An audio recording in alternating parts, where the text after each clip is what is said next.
This is my very short story. I am the other woman, and his wife. I can't help but laugh uncontrollably at the mess my life has become. Should I have seen it coming? Is it my fault? Are marriage vows meaningless? My laughter quickly turns to sobs, and truthfully, anyone listening would not be able to tell the difference. I am a good woman. I attend church services weekly. I have devoted myself to a number of humanitarian causes. My husband and I married 20 years ago when I was already in my 40s. I was mature, as was he. We dedicated our lives to each other with the peaceful love that only comes with age. Ours was a quiet passion, filled with idealism wrapped in realism. This is my first and only marriage. It was his third. The day I found out I was the other woman came as quite a shock. I hadn't suspected a thing. I was in the nursing home recovering from hip surgery. My husband, always attentive, came for a visit. He seemed happy that day, and I was glad for him. I knew my long recovery was taking a toll on him, so I was really happy he seemed so upbeat. With my spirits high, I began to talk to him about all the things I wanted us to do when I was finally able to leave the nursing home.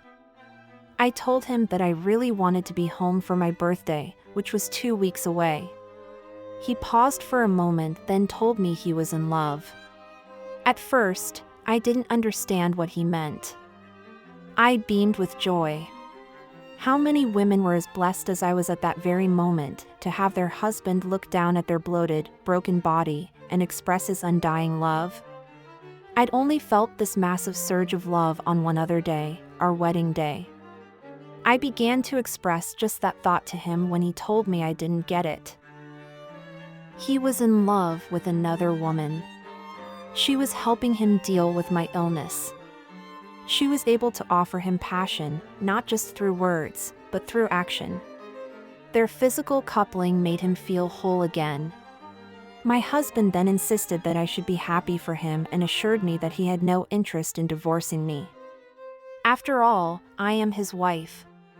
He just wanted to be honest with me about the relationship.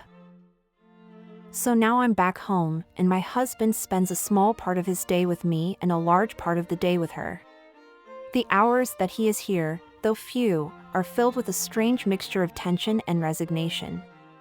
It's as if we are playing our parts in an old, familiar play where we both know the lines but can no longer feel the meaning behind them. I find myself waiting for the sound of the door closing when he leaves, signaling the end of our shared performance, and my heart sinks a little each time he goes to her. I wonder about the nature of love, about the weight of time, and how it changes what we once held sacred. Can love be divided, like a precious stone cut into two imperfect halves? Or is it more fluid, something that can stretch and bend, leaving behind scars, yet still intact? I sit with these questions in the quiet of my home, a home that feels increasingly hollow, as if the walls themselves are retreating, trying to make space for the new reality we now live in. Some days I imagine what it must be like for them, what he shares with her that he no longer offers me. Is it youth?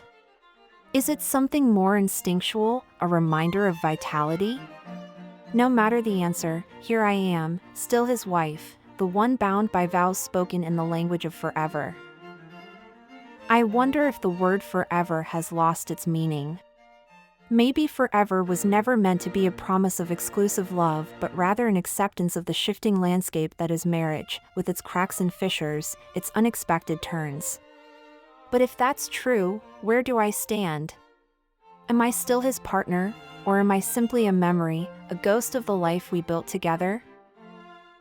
I don't have the answer to that question.